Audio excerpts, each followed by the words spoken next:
Welcome back, guys. So thank you for joining Black Girl Traveler podcast. My name is Shira and we're here to talk about travel. So I have been MIA for I think the past 8 months. A lot has happened since then, but I decided to come back and tell you guys what's going on with my life and why I've been gone for 8 months. And really get back into travel, right? This podcast is supposed to be, it is a safe space to talk about travel, especially for solo Black women travelers. So I'm excited to be back. Sorry about the background noise if you're listening to only the audio. I'm in Texas, so let's start there. So I got a new job as a full producer. And it is majority travel on the road. So I'm on the road for about 8 to 10 weeks at a time, and then I'm off the road for 4 to 6 weeks. So I've been adjusting to that. I also live with my coworkers, which is a new adjustment because we're on the road all the time. So crazy adjustments. I'm liking it because it's a new introduction into the media industry. You guys know that I've had my blog where I talk about my experiences as a traveler, as a solo Black female traveler, and also whatever topics come up: dating, love, life, money, how to save for travel, whatever happens. So this is a new entry into the media industry, which I'm really excited about. So I've been just taking that all in, right? And so I started that job back in October, and then between March, I think my last episode dropped March 30th till today, I've just been trying to get myself together. I think that travel was really decimated by COVID, and the way we travel and how we travel, and there's just been so much going on in the travel space that I had to take a step back. I went back home. I was actually house sitting for 9 months, which was an amazing experience. If you have not already, please listen to those podcast episodes about house sitting. You can also check out my house sitting 101 ebook if you're interested in house sitting. It's definitely a great way to travel for free accommodations, and also you can get paid for it as well. So I was doing that for several months and I just didn't have it in me. Like, I didn't feel like I had anything to say. I felt like I was trying to figure out myself and navigate myself in the new space of the travel industry. So I just took a break. But I feel like now I have a lot to say. There's a lot that I want to discuss, and so I'm back with weekly episodes. If you are watching this on YouTube, there's a new audio element, so I decided to make lovely use of my vlogging camera. If you're not watching me, if you are listening to me, you can also watch this at Black Girl World Traveler on YouTube. And it's just to give another element of the podcast. I love audio podcasts, I love visual podcasts, so I thought I'd just try out both, since my podcast for the past few years has only been audio. So I'm coming back, trying new things. I'm really excited to be back. I feel really good. This is probably the best I felt in a very long time. I feel so much more comfortable within myself. I feel like 26, I've finally seen the other side of the 20s. Like my first part of my 20s were super rough, but amazing at the same time. That's where I did most of my travel. That's why this podcast even exists. But I was just growing pains of an early 20-year-old, so I feel much better now. And yeah, I'm feeling good. I'm feeling great. I'm excited to talk about different things. I have my lovely iPad here. This is one of my COVID purchases, which has been honestly like the best thing that's ever happened to me. Yeah, I'm ready to step into myself. So let's do it. So let's talk about what's going on in the world. Let's talk about inflation. It's a problem. Period. It's a problem. Everything is going up in terms of price. Gas prices going up, food prices going up, electricity prices going up, utilities prices going up, rent prices going up. It's a seller's market. Everything is going up. You know what hasn't gone up? A lot of people's wages. That's a huge problem. So I was doing some research, and according to the Consumer Price Index, inflation for food is currently at 7.7%. And we all know that we all need food, shelter, and water, no matter where we are in the world. No matter where you're traveling to, you need those 3 basic things to survive, right? So if for October 22, food prices are up 7.7%. I personally feel like my wages should be going up 7.7%, right? That just makes sense to me. But what a lot of jobs have done is essentially give people pay cuts, because if you haven't gotten a pay increase, you've gotten a pay cut. And as I switch roles, as I switch jobs, I got a new job, you know, one of my first things is, do you guys account for inflation?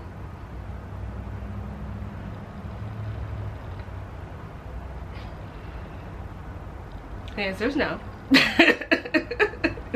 If you're wondering, the answer is no. And it's a problem. It's a huge problem. And we're not only seeing inflation with food, rent, utilities, all the things I just mentioned, but also in gas prices. So I committed to traveling around the US. I did a couple of road trips, which are amazing. You can check out those ebooks as well. They're on my website at blackgirlworldtraveler.com. I was recently in California for 2 months. I was in the Bay Area, which was a new experience for me, because it was the first time I was around predominantly people of color, but they necessarily weren't all black people. And that was a new experience for me. And gas prices were $6-7 when I tell you, like, I went out maybe like twice my whole 2 months in California. I could not believe that it was costing me so much to fill up. I was driving around like a Honda Acura or something like that, which is normally not expensive. And so all of this is happening, right? Not only your gas prices going up, you know what also is going up? Flight prices. So the cost of travel is getting more and more expensive. And when things get more and more expensive, they become more and more inaccessible to people, especially like people who may listen to my podcast, who may be interested in budget travel. Even for those in luxury travel, everything is just getting more and more expensive, and I don't necessarily see quality improvement, hence airlines. Let's talk about the massive cuts of airline staff, flight cancellations. During 4th of July weekend, as many as 12,000 flights were delayed and hundreds were canceled by American Airlines and Delta, which are 2 major airlines in the United States. In April, the latest available data, according to the Transportation Department of the United States, received 3,105 complaints from travelers about U.S. airlines, up nearly 300% from April 2021, and at nearly double the rate during the same period last year. So what we're seeing is travelers are unhappy. We're not happy traveling. I know that me now, when I go in the airport, I'm always on, and I just get this sense of anxiety that I never had. I already don't like flying to begin with, but it's just like this anxiety that just wasn't there before. It just doesn't feel the same. And it doesn't feel the same because there's not as many people due to the layoffs. Due to canceling flights at the last minute. I know I've seen, you know, on social media, people have been in line and their flights were canceled, like ready to board, and then their flights gets canceled. I remember I was taking a flight, I can't remember what airport, some small airport to another, I think, bigger airport, and my whole flight crew was 45 minutes late. They just got there whenever, you know, they got there. I know some airlines, staff, like pilots, have been going on strike. They're talking about, you know, the inhumane working conditions. And I feel like COVID really was the starting point to just the breaking of the system as we know it, everything as we know it. I think everything is still in the process of being broken down. And I think it's a good thing, right? Airlines, essentially, in a lot of ways, the top 3, I would say, have a monopoly in a lot of places, and which having a monopoly is not, there's no incentive to have good service. I mean, that's why we see people fighting airline, flight attendants fighting people, flight attendants duct taping people to chairs. Oh my god, that's Frontier. That was so sad. Like, what's going on in the world? I just did not have it in me. I did not have it in me to talk about travel. I was just constantly like being sent articles or reading articles about somebody punched out this flight attendant's teeth, and somebody was duct taped to the chair, or somebody got escorted off a flight. Like, so much crazy stuff happening, and that contributed to my like anxiety of traveling. I'm like, oh my god, what if this happens? Every time I get on a flight, I'm like, oh my god, is somebody gonna pop off? Like, it's what's about to happen. You see people fighting airline employees, and this is why, right? All of this, these cuts, these increase in prices, people are more agitated. People are not going for the bullshit. And so for me, I was just in this space. I've just been in this space where I had to take a step back, because I'm a full-time traveler, and this is essentially my livelihood to a certain extent. And to see it just kind of be decimated, broken down, ruptured, I think it's a good thing. It needs to happen. I've just been sort of observing and taking it all in, and now I'm publicly sharing my thoughts. But I'd like to know what you think. What do you think about the current state of the travel industry? Do you think the travel industry is going to make a comeback? How do you think that full-time travelers, travel writers, travel influencers, whatever you want to call it, how do you think that they can make an impact in this new COVID landscape? Because I don't think we're post-COVID. I think COVID's very much still here. There are people with long COVID, people who are still dealing with the effects of COVID. So how do you think that travel influencers, if you will, travel consultants, as I like to call myself, how do you think we can make an impact in this new COVID landscape? I'd like to know. Another big note in the travel industry was that Spirit and Frontier were supposed to merge, but it didn't happen, and JetBlue and Spirit are going to merge, and now Frontier is going to be your affordable, low-cost airline. So I personally would never fly Spirit or Frontier. I don't care how many good reviews people say, oh, you just have to know what you're getting yourself into. No, no, no. There have been too many instances of people getting beat up on Frontier Airlines, people beating up flight attendants, being belligerently drunk. No. I have a friend who told me that when he flies, he has flown Spirit, and he flies them because they're cheap. That they've told people that they don't have enough fuel to get to the final destination, so some people have to get off the plane. Like, and that's happened multiple times. Now that is so I am a firm believer that you pay for what you get for, but I'm also budget conscious at the same time. So I definitely am a person, I'm rational in the sense that I don't think that if you're flying anywhere domestic in the United States, you don't need to be on first class. You're not getting a bed, you're not getting a full meal. The most you might get is a nice beverage or free alcohol, but that's about it. If you're flying first class, it's perfect. I mean, if you're flying domestic, it's perfectly fine to be in economy. But with Spirit, especially, what I know about Spirit, you have to pay for everything. You have to pay to bring any bag that's like bigger than this iPad. Like, I don't like the feeling of being nickel and dime. Like, there's a difference between budget and just being so cheap that you have to recoup your costs at any possible way that you possibly can. I don't like that. That to me is a scarcity mindset that I don't want to partake in. I'd rather just pay a couple extra dollars and get my check bag for free. Like, I'm not paying to check a bag. I mean, I'm not paying to carry on a bag, which I know that Spirit and Frontier do. I'm not doing it. I'm not doing, you know, and then you weigh my bag, pulling out measuring tapes. It's not that deep. It's really not that deep. And so personally, I do not fly Spirit or Frontier. Now, I do like JetBlue. I think JetBlue is a great airline to use, especially if you're flying out of New York. New York State is, I've flown with them from New York City, and I absolutely love it. I've had a great experience with them. So with this new merger, I think it's, from what I've researched, it says it was $3.8 billion merger that happened this summer. I'm excited to see what happens, what they'll do with, you know, the new fleet of airplanes that they acquire, how customer service is going to improve, because it definitely should improve. And I'll be on the lookout. I'm open to see what happens with this merger. In terms of Frontier, I'm still not gonna fly. I don't care how cheap the prices are. I don't care if I get $1 flight. I'm not doing it. At this point in my life, I want peace. And so that's what I'm after. And so yeah, we'll see what happens with these mergers.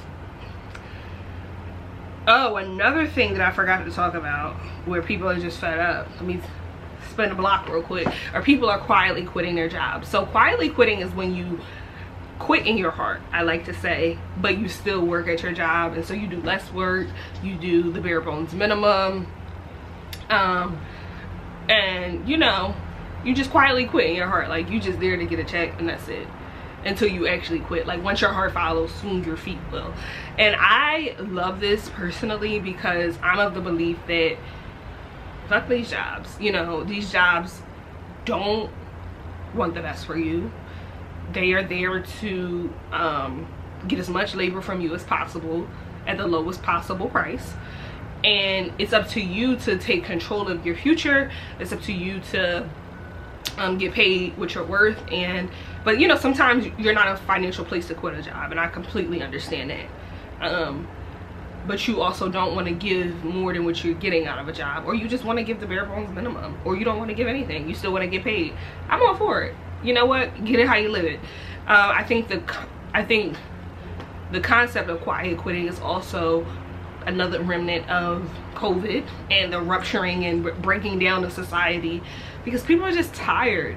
I think that what we saw during the height of COVID, because we still are in COVID, was people dying. We saw people healthy one day and then on ventilators the next.